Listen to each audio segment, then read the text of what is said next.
Mary Lee. Talk to us a little bit about the situation here in LA, and also give us some positiveness. I mean, this day is pretty much an amazing day. There's people all over the city. The spotlight is on a ton of programs that are going on. Is it just a tiny little trickle?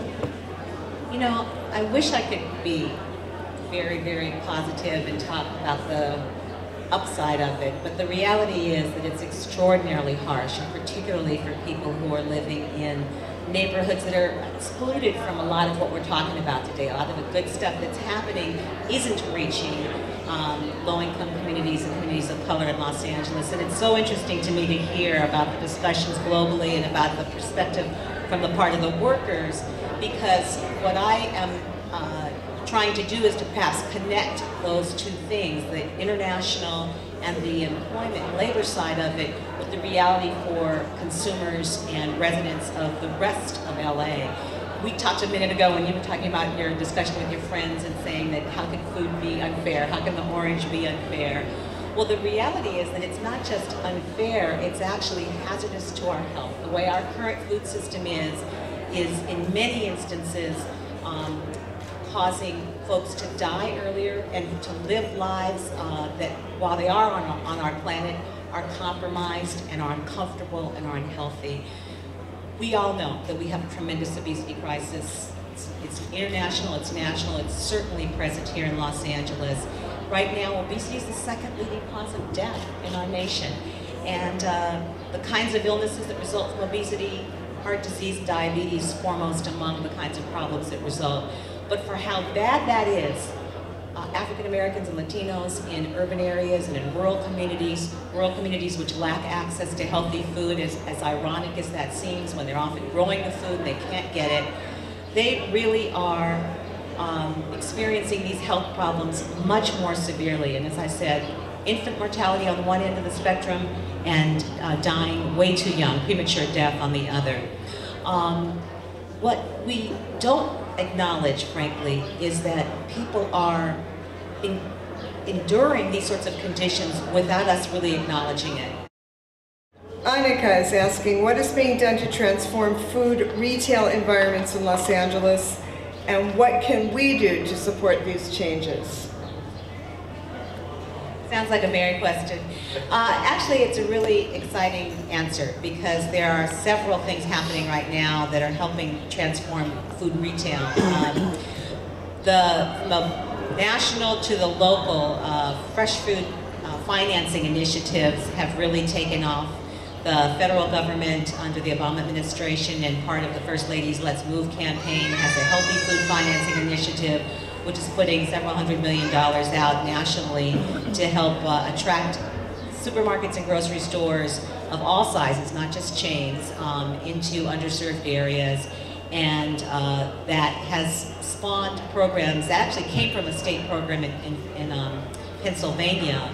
It's modeled after that, but it's been modeled again and remodeled in places like California. So we have two state funds in California.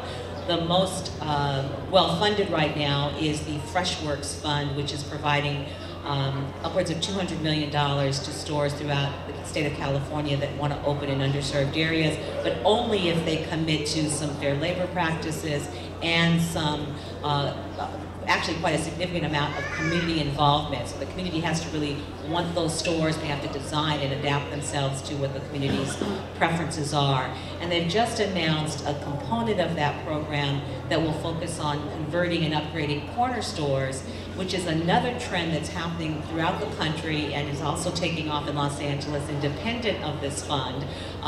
Claire, who helped with putting on today, is spearheading an effort called the Market Conversion Program, which has taken 4 stores in South Los Angeles, tiny little corner stores, and helping them get the refrigeration equipment they need and the technical assistance they need to start selling fresh fruit and produce. This is such a significant thing in Los Angeles, where in South LA alone there are upwards of 800-900 corner stores, convenience stores, liquor stores they really are the linchpin, frankly, of what will be the retail food marketplace in an area that's as large as South LA is. It's geographically quite large, but it's also significant in the Valley. It's also significant in East Los Angeles, and there are corner store conversions going on there too.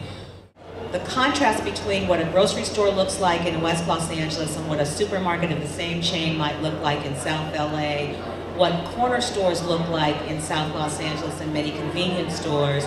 And I wanted to juxtapose those with some of the residential neighborhoods, because when people talk about urban areas, they often use a really negative view because they're focusing on what the commercial corridors look like. They don't always see how hard people in the residential communities are trying to have stable and healthy environments. The two things don't serve each other. I want us to appreciate that this isn't an accident, that there's a historical connection to the way our neighborhoods look when you view them from a food landscape and the way they have been zoned and designed. We have an unfortunate legacy of racially motivated structural racism, policy, planning, and land use decision-making all over the country, and Los Angeles is no exception, which have resulted in communities that have not been allowed to have and really continue to provide the kinds of healthy elements, functional elements that every neighborhood needs: good schools, good jobs, access to transportation, quality housing, open space and recreation. All of these things relate to each other, and they relate to our food environment. And so it shouldn't be a surprise to us that the food retail is as decayed and dilapidated as many of the other parts of these same neighborhoods.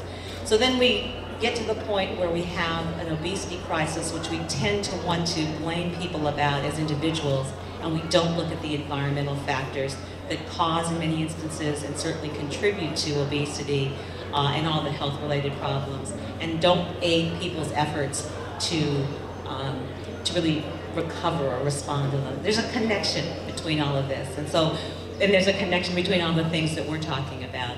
The hopeful thing is that if Los Angeles is the food, or Southern California, and California is the food justice center, the heart of the food justice movement, that we can work together to make these changes, that we can talk about these things, we can partner with policymakers, with elected officials, with retailers, with restaurateurs, to not just have this be a trend, but to really have this be a permanent societal change.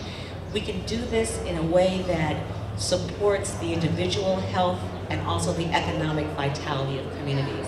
That's the story of those slides, and that's the story I hope we get to focus on today. Thank you so much, Mary.